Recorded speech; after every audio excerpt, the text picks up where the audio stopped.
Greetings, brothers and sisters. So, Fetterman, somebody sent me Fetterman's Speaking in Public again. I haven't watched it, but it should be great because, well, it will be. Like we know, he sucks at it, so it's going to be funny. Um, Jen Psaki she's done this bagel thing I covered last time, going with the senator to a bagel shop, and it's a new thing she's doing. And this one looked, I watched the whole thing. I just watched a few, like a minute of it, but it looks like way worse. And it's, completely clueless. Bunch of other news things to get to here, just the news sucking and things like that. I have a Britney Spears thing to get to as well. She's out and about on Instagram again. And so, I've been making more of my content, my old content, available to my people who are subscribed to the membership program. The views are down on my channel. I mean, I got to talk about this in some other video. And just the way that YouTube is, the whole monetization program is like messed up now. So like, it's a good thing that there's people subscribing to the membership aspect of this channel. Talk about that more in future videos, but let's get into it here with Fetterman. Is it staggering? Is it a staggering responsibility that the head of a bank could literally crash our economy? It's astonishing. That's like if you have, and they also realize is that now they have a guaranteed way to be saved by how, Oh my God! Right. This guy should not be saying the words "crash our economy," right? I mean, nobody should be, and these mainstream people, because their job isn't to be truthers and talk about a crashed economy, but he's doing it here. So it's isn't it appropriate that this kind of control should be more stricter? It should be more stricter. It should be more stricter. To prevent this kind of thing from going? Or should we just go on and start bailing and sailing whoever bank, regardless of how Bailing and sailing. their conduct is? Was there a question there? I'll give you an example.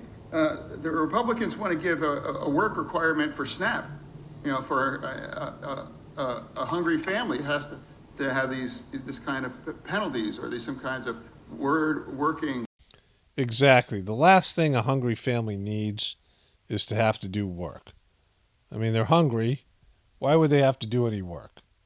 Required. Shouldn't you have a working requirement after we sell your bank with billions of your bank? Because they seem to be more preoccupied. This guy just gets it.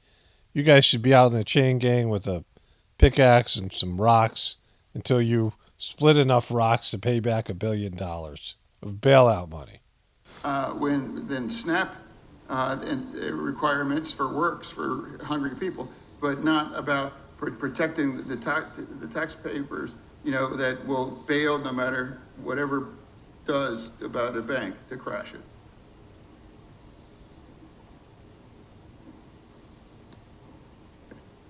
Sure. Finally, there's a guy brave enough to say it and stand up for the tax papers.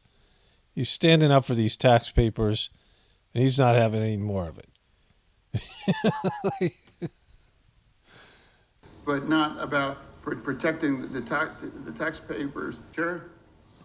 That's all. That's all the gibberish I want. That's all the gibberish I'm going to speak on this subject, right? I mean, like, see, this thing is this process where a senator or, a House of Representative, a congressman or woman gets up and they just say things that have no bite to them, right? It's just performance. It's just performative. They're performing for their, whatever it is. Their their voters, their constituents, and to say that I'm so mad at these bankers, right? But they're not going to do anything. They're not going to pass anything. They're not going to change anything. And so most of these events are just them chastising some person or another and making it look like they're doing their job. They call people in to testify in front of the Senate or Congress, and they just they say things to them like they're actually not receiving money from these guys, like it's just something they do. It's like publicly spanking them, even though they don't change anything and the behaviors continue, right? It's just to make it seem like things are happening. But then you have this guy who just gibberishes his way out of a can't speak his way out of a paper bag, just spouting gibberish. It's great. Like Fetterman's great because it shows you he's great the same way Trump was great. It shows you that the whole thing's a joke, right? The presidency's a joke. The Congress is a joke. It's all a joke. Senate's a joke. And so it's wonderful. But again, this isn't the real audio. I always get the leaked audio. Fetterman here for tax papers. Fetterman protects tax papers from bankers. Fetterman don't understand banking. Fetterman don't understand SNAP. Fetterman here, Republicans want SNAP recipients to have to work for their benefits. Fetterman don't understand why bankers don't have to work for their billions of dollars of bailouts from the tax papers. Fetterman not understand. Fetterman confused. Fetterman using hand gestures to distract from Fetterman's inability to speak and articulate. Fetterman no longer able to smash. Fetterman's wife put spell on him. Fetterman be silent while he contemplates wife witch. And Fetterman don't know the ways of the witch. Fetterman confused. Fetterman dropping the 411 on these bankers. Fetterman take off his glasses. Fetterman show his beautiful eyes. Fetterman win over a crowd. Fetterman makes stinky in his pants. Raja? Okay. I want to get to Jen Psaki next, but let's start here with Britney J. Spears. She was making out with her husband again. Here they are playing and, doing those things. I'm so proud of my flowers. There they are. I've been pretty modest about my home. I'm redesigning my house. I feel so blessed to be with such an incredible husband who inspires me every day. Have a brilliant day, my friends, and Godspeed. Well, you didn't really address the fact that you were sort of going on a vacation with another dude. And you both took off your wedding rings. But I guess they're back together and, she's enjoying her flowers. It's just so weird, right? She's a 40-year-old mom. But apparently her kids, she hasn't seen them in a year. I have that somewhere else in another toolbar, another browser. We'll come back to that in a moment, but let's watch this. Look at my cowboy hat. Look at my cowboy hat. Look at my bikini. My cowboy hat, my bikini. Look at my arms. Look at my arms. Look at my belly. Look at my throat. Look at right around my throat. Doing my dance, my cowboy hat. Look at me, whips, the thing, around, name, up and around. Grab the stomach, my throat again. Take my cowboy hat. I'm walking towards you. I'm scantily clad, dressed. I got a tattoo above my vajayjay, which you now can see because of my dress. There you go. Look at my bosoms. Look at them. Do it again. Look at my hair. Look at my cowboy boots. I'm reaching for the sky. There you go. Back to the cowboy boots. There we go. Back down. My arms. My thing. The thing. The same. The bikini. The hang. The hang. The sound. The home. The throat again. And there's that. Then there's this one. Okay, I'm coming out slow. I'm walking in. I'm smiling. I'm thinking, here we go. It's time to dance. Okay, enough with the modeling. Here's a dancing. Reach for the sky. Give a crazy face. And back to the modeling again. Here we go. Wave my arms around. I don't know whether to dance the model. Here, I spin around. I like to spin. I like to hug myself. I like to wish my arm like that. I like to walk up. I like to smile like a crazy person. I like to grab my bosoms. I like to do all these things. I like to stretch down, smile again, twirl around. I don't look crazy, do I? I'm not crazy. I'm just crazy. I'm just happy. I'm not crazy. Don't look crazy, do I? That's a crazy walk. That's not a crazy walk. These are my shoulders. That's my pants. That's my belly. That's my pants again. That's my bosoms. These are my arms. Look away, my arms. I'm going to go back there. Oh, there's the dramatic. There's my heart. It's just back to the beginning. Okay, so that's Britney, and this is Jen Psaki, and she's got this thing she's doing. This is her new bit.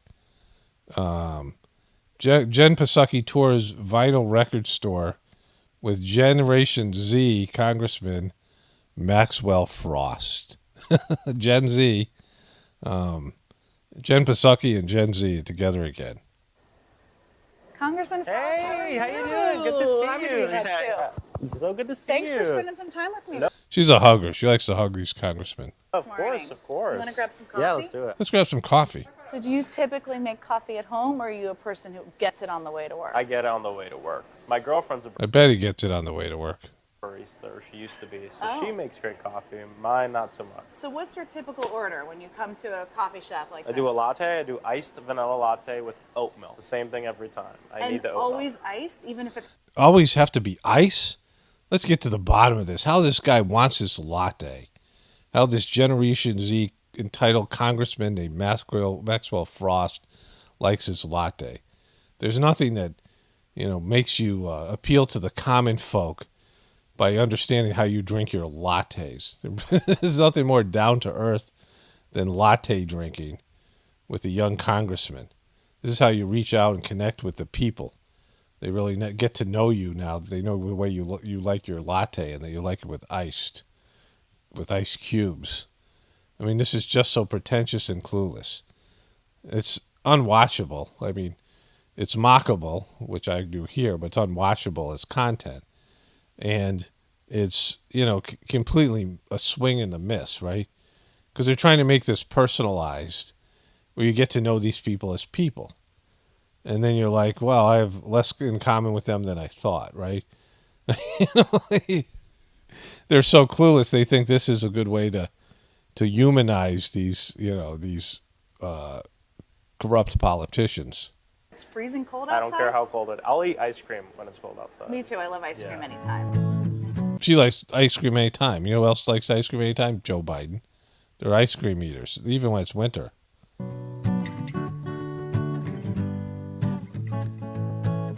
Congressman, you kind of just moved to Washington, D.C. Yep. When you're here on the weekends, what is your typical weekend morning like? So I'm usually never here on the weekends, but if I am, I'll wake up in the morning. I go to this bagel place. What do you order there? Bagels. Let's bring it back to the bagels. You got to tie the bagels in. What do you order at the bagels? So I get a plain bagel with eggs, cheese, and a latke on it. And then I have No way. to put their like fresh crema You're a rebel. or whatever on it too, and that's my meal. I'm That- pescatarian, so no That meat. sounds pretty good, though. Yep. Sounds pretty good. So we got the latte, we got the bagels. I know that you're killing it right now. I know everyone's like fascinated by this content that we're producing. What else? Where do we go from here? We got lattes and bagels. You have, when you go into your refrigerator, is there anything in there, or are you pretty much an eat out kind of guy? Here I have a Brita and hot sauce in my That's fridge. it. That's it. What do you do on a weekend morning if you're here? Usually work. I'll usually like sit down and get some work done, answer some emails. I do some work occasionally. I do some work, eat some hot sauce, drink some water from my Brita, and then, do some more work. If it's a light morning, again, I'm never here on the weekends, but if I have other colleagues here, maybe we'll try to like go and get. I've actually never spent a weekend here, so I'm just making everything up. Because like I said, I'm never here on weekends. But if I was, I'd have some hot sauce, some water from Brita, and then I would, do some work and then maybe talk to colleagues. But that's never happened because I've never been here before. So I'm just speculating here. What might happen if I chose to stay here on the weekends? Brunch or something like that. But usually I'm working, doing an interview, anything like that. But weekend evenings, if I'm here for a weekend, I'll usually try to go see a concert because I won't have anything super early the next morning. So when you're not working, is there a show you're binging right now? I just got done with Better Call Saul, Oh, that's Yeah. a good one. and then before that we had Exactly. It's a great one. It's a template for how to game the system. It's like a training exercise, training video, and how you can game the system as a politician or a lawyer and profit for yourself. It's wonderful. I'm learning a lot. Mad Men it was my girlfriend and I's third rewatch. It's my favorite show. Wow, Mad Men is what do you Yeah. love so much about it? Everything. Everything. Well, truly, I never really watched it. Like I said, I'm not here on weekends. I don't really have a girlfriend. You probably figured that out by now. I miss making up answers because we're drinking lattes and I gotta say something. I mean, it's just it's like peak television. But I think it's everything from the office drama to the acting, the writing, the conversations, but also the aesthetics. When I first watched it, I actually bought this suit after I watched Mad Men because I wanted like a Mad Men mid-century modern. You're the first Generation Z member of Congress. You're probably tired of hearing people say that. Yeah. So yeah, especially you. But I don't know if you know this, the average age of a member of Congress is 58. Yep. So you're a little bit younger than that. A little bit, just a little. Just a little bit. Have you experienced any moments of that age gap, living that age gap? Yeah, something funny. You're just great questions, Jen. I gave a short speech to the Democratic caucus. It was like one of my first days. And I brought up Jim Clyburn's fish fry that he does that I've been to. And I jokingly referred to it as the Coachella of the South. And I got half of the room Did people laugh. look at you thinking, the Coachella, what is that? Yeah. Half of the room. This is fascinating. These guys didn't know what Coachella was, and I did, and they didn't. It was funny. Half of the room was like, chuckles but question marks. And I had a ton of members text me and come up to me like, what's Coachella? Exactly. We got to waste taxpayer dollars by wasting our time finding out. We got to get to the bottom of what this word Coachella was. This guy used the word Coachella. We didn't know what he meant, so we texted him. We couldn't use Google. A good opportunity to explain a big part of, pop culture. Honestly, I feel really respected by the caucus. Everyone's been... Okay, so I edited this whole part, and I moved on all the way to the next part with the Pammer guy, right? And I ate lunch with my wife, and I had some residual thoughts. Sometimes I complete the video, and I was like, oh, I wish I added this, or something comes up that I thought might be worthy. And, sometimes I do, sometimes I don't. Sometimes I'm too lazy to. But in this case, I want to add it. So this Coachella story is so indicative of the failure of mainstream news and Jen Psaki's thing here, her pretentious thing, and where she's trying to humanize these politicians, and it just gets worse. And so that's not a story you would tell at a party, right? Like people have their stories, and I got lots of stories, right? And some of them are better stories than others, and some are appropriate for some settings and not others. But this story is, if it was true, is a boring and not funny story. That's a not funny joke that he said it's the Coachella of the South. In fact, it's just not a good story, but it's not even true, because these politicians who didn't know what he was talking about, he's saying, then texted him and wanted to know about this. What is this Coachella that you speak of, right? And they have younger staffers and kids or grandkids or Google, right?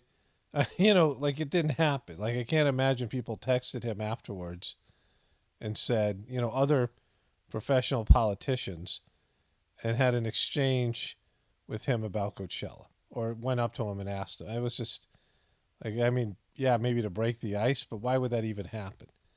And so it doesn't sound like even plausible, so it's a bad story. And then it's like he's lying, and the whole thing is contrived for what? To humanize these politicians who are, it's all an act. It's all, they pretend to be nice, and, they pretend to be something that they're not, and all this stuff. When it's the corrupt, the bowels of our system, right? The Congress is like the bowels of America. And they're trying to make it like it's something that's not. But anyways, let's get back to it here. A good opportunity to explain a big part of, pop culture. Honestly, I feel really respected by the caucus. Really, really respected. And I got my Mad Men suit and my bagels and, my latte. And, they pretty much treat me like I'm an actual adult. Helpful. Members across the entire spectrum have reached out, and I feel like I'm at home, right? We have a family, and we're fighting this fight in a moment where it's really difficult. And I don't see myself as the representative of a whole generation. I don't sit down and go, let me write some Gen Z legislation. Let me wear my Gen Z t-shirt. What's Gen Z thinking today? But I show up as my 100% authentic self. Exactly. I'm so authentic with my bagel and my latte and my pretentious interview with Jen Psaki. This is how authentic I am. I'm so authentic. Authenticity is my jam. That identity is a huge part of it. So you've talked a lot about making politics cool again, and you're a huge music fan. Yeah. How do you do that? How do you cross over music and politics and Yeah. make it more accessible to young people? For me, it's about this whole concept of bridging the gap between cool and consciousness. And I think, This guy walked in. I said, "This is a cool guy. He's a cool guy who's cool guy things." I'm a drummer myself, and bringing There's a our drummer. Look out! Those drummers are dropping like flies, bro. Right? More drummers than any other demographic. Drummers have dropped like flies. artists in, I think give us a good medium to do that. I think about movements like March for Our Lives, for instance. We had insane youth voter turnout, the highest youth voter turnout in a midterm. We had insane voter registration. And what did that was a movement that changed the culture of our country, right? I remember, that point, and it was cool to go to the march. It was cool to register. It's cool, and I do cool guy things. Okay, so after 9 minutes and 32 seconds of this wonderful conversation, they head to the record store. So this guy who wants to represent Generation Z and be cool goes to a vinyl store. We were going to go check out a vinyl record store. Ooh, We I'm still have excited. time to do that. Yeah, Let's do do it. So I know you love vinyl record stores, Yep. and this is one you've been wanting to check out. Yeah, I've been Vinyl. We got to go to the vinyl record stores because, digital sucks, and with its clarity and its your ability to have it on your phone and not have a big, giant record player, and vinyl is so much better because it's on plastic. It represents the past, and you have the cool album covers, and you can have them in your house and show everybody that you're a cool guy and you don't subscribe to having the convenience of having music on your phone. And I'm going to go here. My chief, who's lived here for a while, told me to come here, so excited to be here. So when you come into a store like this, what's the first thing you do? exactly, what do you do when you go into a store? Do you pull down your trousers and take a crap on the floor, for example, or do you make a snow angel, or do you juggle for the thing, or do you go look at the products? I mean, I don't know which one is it. Like, do you what's the first thing you do? Start out like one of the first bins I see or first area. So, Deciding where to begin. I'll come over here and I just start looking, and we'll just look through and see if there's any artwork that I like or anything that catches my eye. That's what I do. I come over here and I just go through the albums. I just come over to a bin and look at them. They're an album that you are looking for, the holy grail of albums. It changes a lot depending on what I'm looking at. I've been looking for a specific pressing of Pet Sounds by the Beach Boys that I haven't been able to find. So Beach Boys, seriously. I'm always kind of on the lookout for that. One of the cool things about vinyl you don't really get with streaming these days is like you could really appreciate the artwork. And it's kind The of artwork, exactly. They have our album artwork. it's the first thing you see. Look at Is this. that what attracts you to vinyl over just streaming music? The artwork and the experience of it? I would say. Just it's a whole thing, right? And it forces people to appreciate. I mean, Jen Psaki, they think this is their thing now. She's done 2 of these. She's getting to know their Democratic representatives with her incredible questions and their lattes and their bagels and their record albums. I mean, this is what they consider good content. And also they consider it a way to humanize these politicians and make them, accessible in some way. And it's not. It's just the opposite, right? Most people are struggling, watching this guy look through vinyl records. I mean, it's pretentious and unnecessary, right? It's like having some sort of a fetish. Most people are just trying to, avoid the apocalypse and try to, survive what's going on now with inflation. There's lots of people can't feed their families, all these things. And, appreciate kind of a whole body of work versus kind of picking the song you like or the single you like. This is my favorite your album. guy. This is my guy. So typically, like, you'll get an album here. This one's not like brand new. So a lot of people will they don't make brand new vinyl records from the 60s. listen to it listen for skips and stuff like that. and make Before they sure- buy it. So Yeah. they'll try it out a little bit. Exactly. And I know you love Stevie Wonder. Do you have one Stevie Wonder song that when you are feeling like you need some Stevie Wonder, you play that song? It's actually off this album. I would say probably Knocks Me Off My Feet.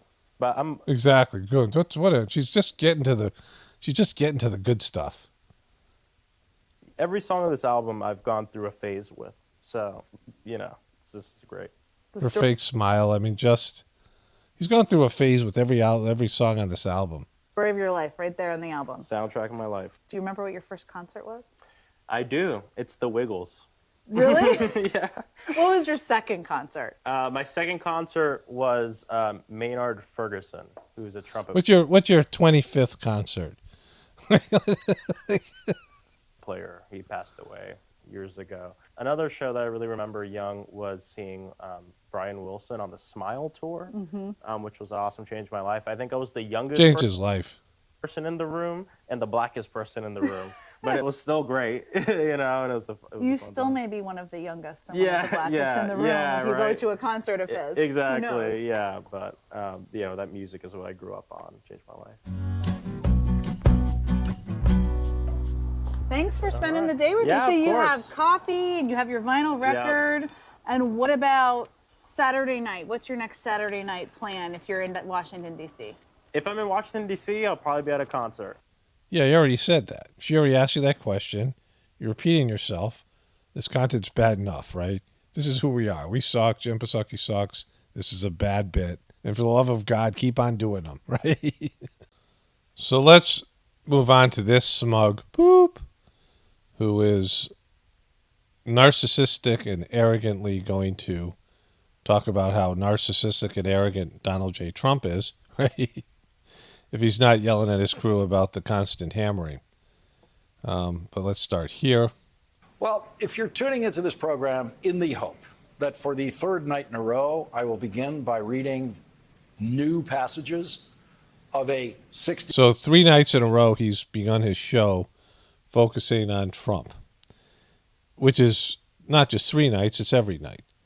So during Trump's presidency, they focused on Trump. And then Trump disappeared from social media. People lost interest in him, and they still focused on Trump. And now he's running for president again so they can focus on Trump again, which they've never stopped. The center of his universe is Trump. He wakes up every day thinking about Trump and trying to crap on Trump. I mean, this is his life. He's obsessed with the guy. And they're embarrassed to admit it because they're admitting it in every possible way that Trump is the center of their universe. They have nothing without Trump. Their whole model of TV and politics and to change the system and to indoctrinate people and to move people away from their resources and all their their agenda is predicated on Trump, because they could put Trump in jail. They could put anybody in jail. Trump has done illegal things. Trump is seedy. He's done criminal things, tax evasion. There's so many things you could get him for. But even if he didn't, they could just throw him in jail. But they won't do that because he's the center of their universe, right? Which makes their whole thing like just a joke. 69-page civil complaint in a lawsuit filed in Manhattan on Monday accusing Rudolph Giuliani of sexual harassment, sexual assault, withholding wages, federal income tax evasion, and selling pardons for $2 million, which he split with Donald Trump. I am sorry to disappoint you. For the last 2 nights, I have read to you all of the most important passages in that 69-page complaint that I can actually say on television. But he can't do some of them.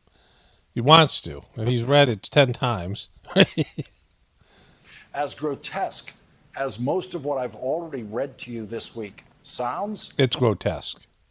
it does not include the most graphic parts of the complaint. Rudolph Giuliani has stayed absolutely silent for the now more than 48 hours Remember when his face melted?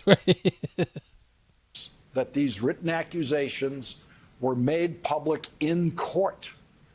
On Monday afternoon, a spokesperson for Giuliani issued a written statement saying that he denies the accusations. That's it.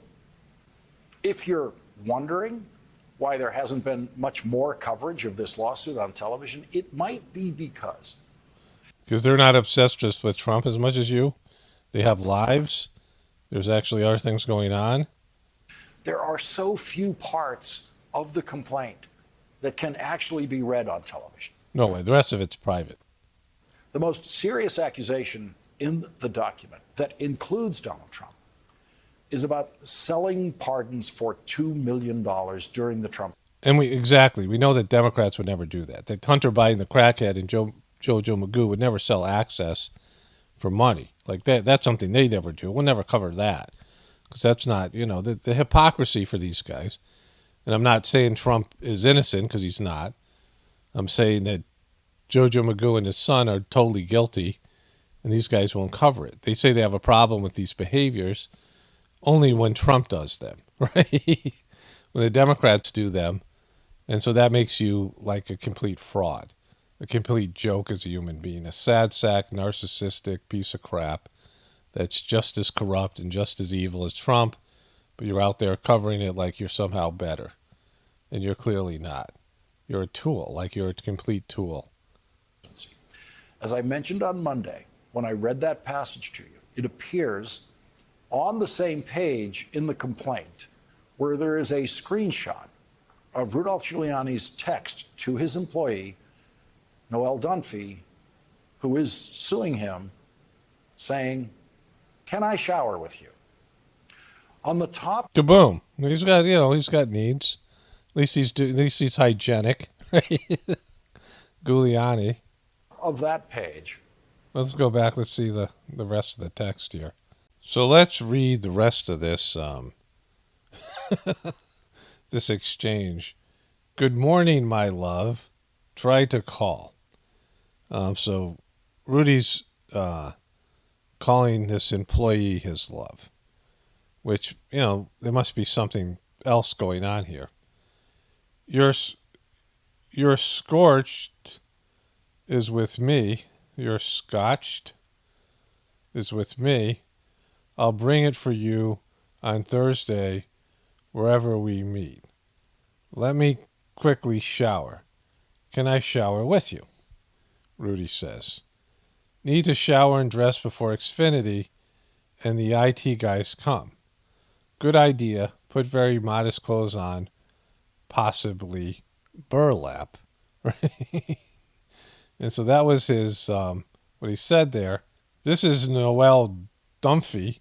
She looks crazy as a poop house rat here, right? There she is there. There they are together, posing. There's a sexual component here, right? He's touching her. He's got his arm around her there. He's got his arm around her here. So there's something going on here. She looks crazy there. She's got her own thing going on. There they are there. There they are there together. He's got his hand around her waist. And so they were on some kind of intimate, like their knees are touching here. And so lots of pictures of them together. And she just looks like a complete, look at the crazy stuff going on there. There she is with Donald J. Drumpf. And here he is, remember this, with his face melted. Let's never forget about that. So this is the woman. And this guy's getting to the bottom of it. saying, "Can I shower with you?" On the top of that page is the story about the $2 million pardons. Quote, Giuliani also asked Ms. Dunphy if she knew anyone in need of a pardon, telling her that he was selling pardons for $2 million, Seems like a pretty fair, reasonable price. which he and President Trump would split. He deserves $1 million for bringing in the business. He gets a finder fee. Trump is the guy who can deliver the pardons, but Rudy gets the finder fee. Told Ms. Dunphy that she could refer individuals seeking pardons to him so long as they did not go through the normal channels of the Office of the Pardon Attorney, because correspondence going to that office would be subject to disclosure under the Freedom of Information Act. Okay, so the issue here is there's a couple issues. the first part of this issue is the time that's expired. So you could see from the intimate photos, you saw the same thing with Harvey Weinstein and Hollywood celebrities, where there's some level of touching and body contact with some creepy old guy, right? And they're taking photos of it. So this was something that was there in their relationship. Hugging, whatever else might go on there. Where Rudy was, calling her my love and believed whether they were having, sexual relations or whatever, there was flirting or there was some level of this in their relationship. And the woman could have came out any time during this period of time, while Trump was president. Back when this, he wasn't seeking cash for pardons after Trump left the office. So this is in the middle of Trump's presidency. And years have gone by. And this woman has decided to sue Giuliani. And who knows what else went on here, right? But the timing of it, like this is a strategy on her part. Like maybe, all right, this is my way of cashing out. Like things aren't going well. Can't get a job because she was a Trumper. She worked with Giuliani, whatever it is, right? For whatever reason, she chose this moment. Like just like with, the woman who sued Trump for what, she chose her moment, and it was 30 years after the alleged event, right? And so it's time to cash in on Trump, right? This is what's going on. And this clown, look at this sad, dead, ghoulish MNFer here, is trying to, make some kind of content out of this. And it's, I guess it's kind of funny. Not when he does it, but just in general. So then there's this guy. And I just watched this and my microphone batteries died. So I already know what's coming here. But he takes what could be considered a real, issue, which is life in the office post-COVID. Can we report some good news? Here's some news many were craving in 2020. The U.S. federal government has now formally ended the pandemic emergency. That comes after the WHO, World Health Org, did the same. Many disruptions continue, though. Employers and employees figuring out remote work, putting essential workers. Okay, so he starts off with something that's real news, and then he decides to bring in this guy. Yes, I have a wig for every single person in the office. I mean, That guy, Dwight. Oh. the Jell-O might be my favorite thing. All right, so if we could only mine Dwight's insights about this era of life after offices, we might be better off. Well, maybe we can. Actor Rainn Wilson. No, that was look at this. He did this thing where he's like, this is like Off. Well, maybe we can. that little weird eye thing. Okay, so you're taking an actor who played probably the most dysfunctional character on a unrealistic comedy show about The Office, and you're going to bring him in and seriously ask him about this new changes post-COVID in remote work in the office. Is that what's happening here? This is your serious news program? Actor Rainn Wilson from the Andy Wing show The Office makes his Beat debut right now. He also starred in the HBO hit 6 Feet Under. His brand new book, Soul Boom, is on the bestseller list for the second week in a row. And Soul Boom, we need a spiritual revolution. Yes, we do. he's dabbling It's in not coming from Hollywood, bro. facts now, if I may, with a documentary series, Rainn Wilson and the Geography of Bliss, which is on our sister streaming network, Peacock. Oh, isn't that convenient that this crappy Peacock network, and it is crappy, and this crappy MSNBC network, which is also crappy, are working together to promote each other's crappiness right here. Thursday. Congratulations and thanks for being here. Thanks for having me. Is there the show The Office without people generally going to an office together? This age-old question. Now that COVID's happened, everyone wants to know, actor, what your professional acting opinion is about this not really serious issue of remote work. Yeah, I hadn't really thought about that. There's a lot of... And why would you? Why would anybody? reasons that one can't remake The Office in this day and age. You know, Yeah. the inappropriate jokes. I think Okay. there would be a lot of cancellation going on. But you're right. If people aren't working in offices, how do you lampoon people working in offices? Exactly. Like it's just the show wouldn't exist now because office life is dead. It's mind blowing. So is your show, which people love, I mean, they love what you did with Dwight. They love that whole feeling that something was created out of that show. Okay. Is it now part of a bygone era? It is, my friend. It is. We wrapped that It's over. It's part of a bygone era. show 10 years ago. It's 10 years old, The Office. I mean, 10 years was the last episode. It's so far back. It's generations ago. We're like some relic remnant of the aughts, as they call them. Like, remember the aughts? Remember 2008 and 2011? 2011 isn't an aught. 2008 is. That was 2008, 2009, 2010, 2011.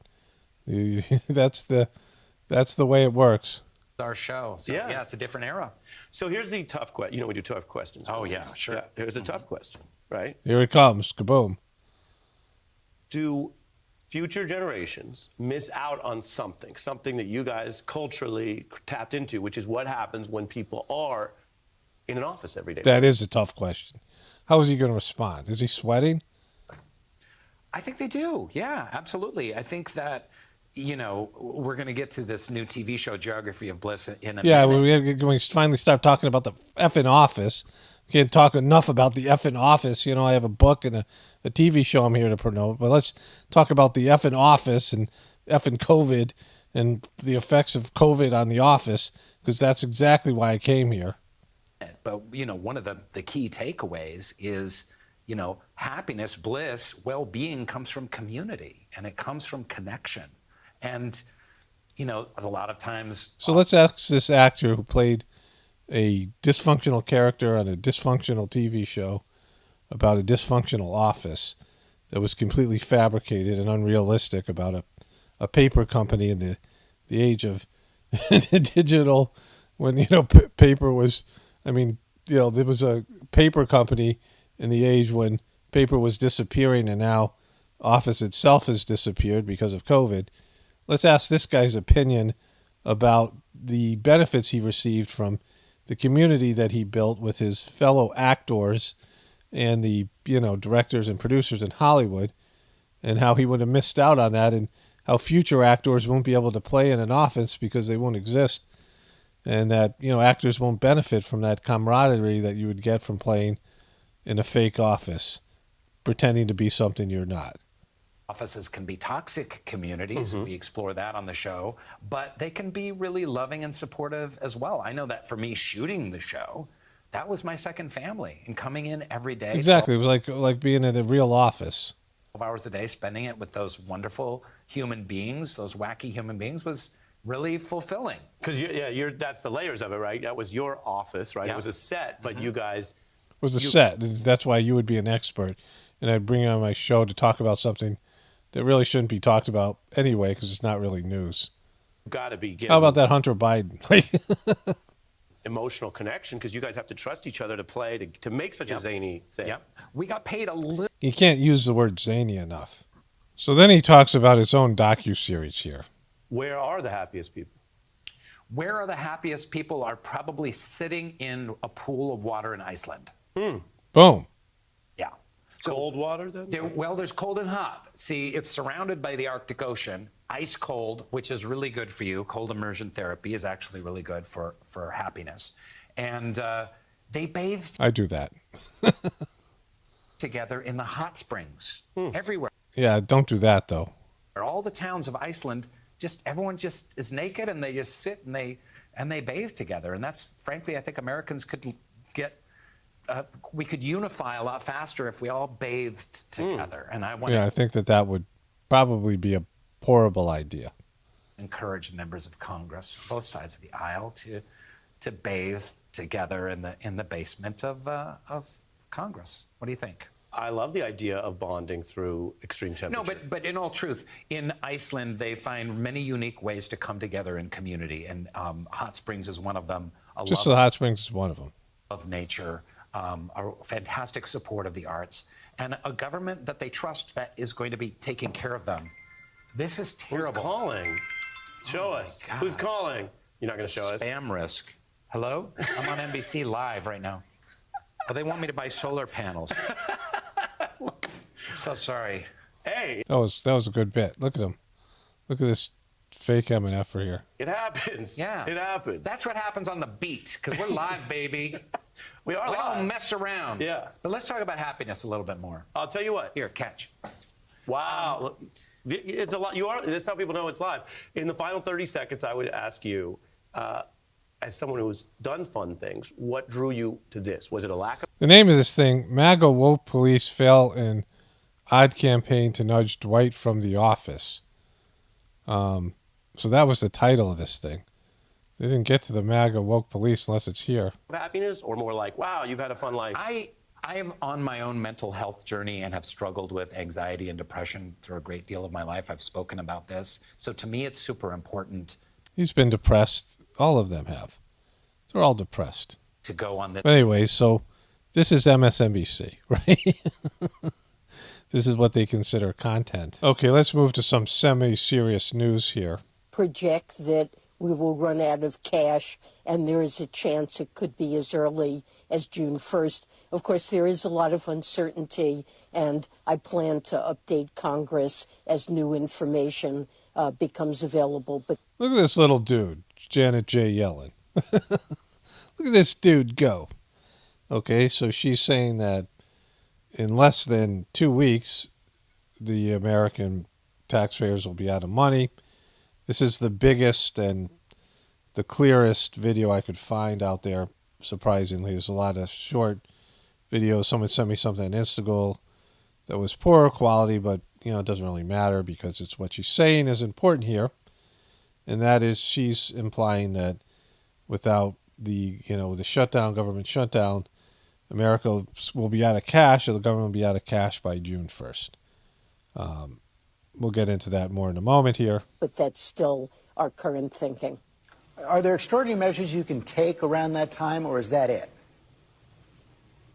Well, really, that's it. We've been using extraordinary measures for several months. We had extraordinary measures, and we don't have any more extraordinary measures in our pockets. But it's all just a joke, though. So coming back to U.S. Debt clock. Of course, we're at $32 trillion, almost at $32 trillion, 31 and 800 billion, almost 800 billion. So it'll be $32 trillion soon. It's $1 million every 20 seconds or so. This is our income. It usually is around, in past years, it was 3.1 trillion, 3.3 trillion. Now it's at 4.5 trillion. So that's the projected or the to-date tax revenue for 2023, right? Before that, here are the tax revenues. In 2017, it was $3.32 trillion. In 2018, 3.3, 3.46 in 2019, 3.42 in 2020, 4.05 in 2021. It was in the fours for last year. And so that's the tax revenue. And here's the amount of budget that they had, right? This was the budget under Obama, 3.3, Trump, 3.3, 3.4, 3.4, 3.5, and then under Biden, 4.1 and 4.6. So the reason for the national debt clock is that we are spending more than we are bringing in. The government is spending more than they are bringing in tax revenues. Significantly more. And then there are things like unfunded liabilities and big ticket items like bailouts that aren't even a part of it. Wars, some of the military industrial complex money is not in the budget itself, but then it gets tacked onto the debt. And so we are now in the process of spending more money than we have income. And that's been the case for a while, right? We're we're operating on a debt-based situation. And then there's all these other big ticket items, which I'll show you here. But there's more to it because it's $96 trillion in total debt. And then, total personal debt, $24 trillion. GDP is, around $20 trillion. So there's just no chance of paying any of this off.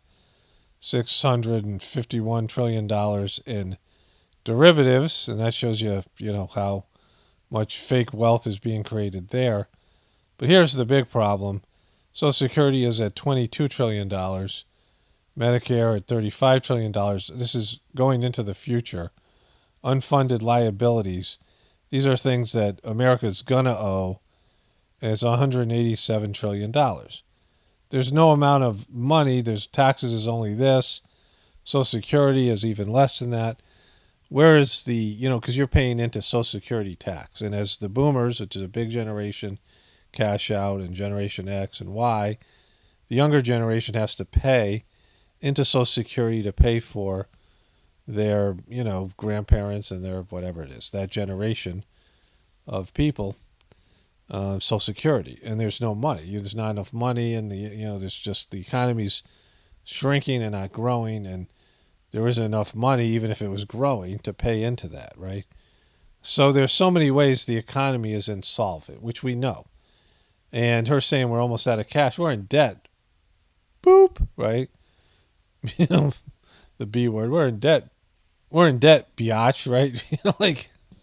Don't say we're out of cash. We're out of, we're so far in debt that it's just ridiculous. It's become a joke, right?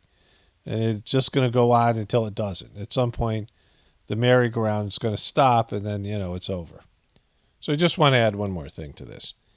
When you go into debt, and when you buy a house or you buy a car, you're in a projected debt, you have this idea, not projected, you have debt, and you know what that debt's going to be. But you have this idea of how much money you're going to make. And the idea is always here, especially when you're young, you're going to make more and more money. You're going to start off making this much, and then you'll be able to increase your income and then pay off the debt. Or you're making enough money to pay off the debt inevitably, where you're making more money than you're spending. And so that's not the case with us. The budget is more than the income. And so the liabilities that America has every year is more than the money that's being generated by tax revenue. So we're not going to pay it off through tax revenue. So there would have to be some economic boom that would increase the tax revenue by 3, 4, 5 times, right, to be able to pay off just the national debt and then these unfunded liabilities. So there'd have to be some big economic, revolution, but population's being reduced, and on a global level, America's dollar is being devalued. So all of it, inflation, all these things, which is a part of it. And so that's never going to happen. There's no way to pay off that debt. That debt is never being paid off, right? There's not any miracle out there, financial miracle, windfall profit, the increase to the world GDP and America's GDP, so there'd be enough money to pay off that amount of debt, right? It's impossible. And then they know it. There's no way to do it. If I know it, they know it. Argentina's central bank raises interest rates to 97%. Moreover, the country has increased its base interest rate by 600 basis points as the government prepares an announcement regarding its inflation fight. Speaking of a guy losing a fight, Alec Baldwin dealing with years of Lyme disease. This thing just attacks me. He had it for 3 years. It came like someone snapped their fingers and put a spell on me. Well, did it happen right after you married a woman who has trouble pronouncing the word cucumber? This is back in 2021. So if he's had Lyme for a number of years, for the last 20 years, ever since the first bit by a tick, I doubt the tick theory on Lyme. I don't believe it comes from a tick. I don't know, right? Who cares? It's Alec Baldwin. Britney Spears, Kevin Fetterman plans to move kids to Hawaii. Britney unlikely to object. She just doesn't care about her kids. She hasn't seen her kids in like a year. I got another somewhere else farther along this toolbar. We'll get to that. Here it is right here. Britney J. Spears hasn't seen kids in over a year. Son stops answering texts. Documentary says. Britney Spears all alone with that dude, the husband that she was happy with. There they are back in happier days. There she is with her kids. But, you know, she's a little bit narcissistic and crazy. So Kevin Fetterman, I guess, is a better parent. Isolated Britney Spears binge sleeps for days, aimlessly drives L.A. streets, document says. She isolated, she sleeps for days, and she's, you know, it's not really Britney, so at least that's what at least 3 or 4 people will say when they watch this video. Prince Harry and Meghan Markle were shaken up by paparazzi chase, security chief says. So many people are calling BS here, including Whoopi Goldberg. Whoopi Goldberg calls BS on Meghan Harry car chase. Doesn't work in New York. What do you got, Whoopi? Please don't fart, please. You know, like, just keep it professional. Prince Harry and Meghan were followed by paparazzi while leaving the Ziegfeld Theater. Their spokesperson called it a near-catastrophic car chase. Others said it wasn't bad. But I think people in New York know if it was possible to have car chases in New York, we'd all make it to the theater on time. So she's calling conspiracy, right? All of a sudden now conspiracies are real. With Meghan Markle's and Harry Markle's, you know, everyone has conspiracy theories. Hillary Clinton had one on the far right, conspiracy against her husband, right? They all believe in conspiracies, except yours are crazy, right? Yours about them and the system that they run or whatever. Yours are crazy. But, you know, this is a conspiracy that's real. The Markles staged this. They believe in staging things and making up things. But, you know, Trump does it, but Biden never does it, right? Just, you know, we all know. Only spirituality will save this world. It's Paul Romano definitely reporting from the Apocalypse and the Ascension. And everyone have a blessed day and be grateful.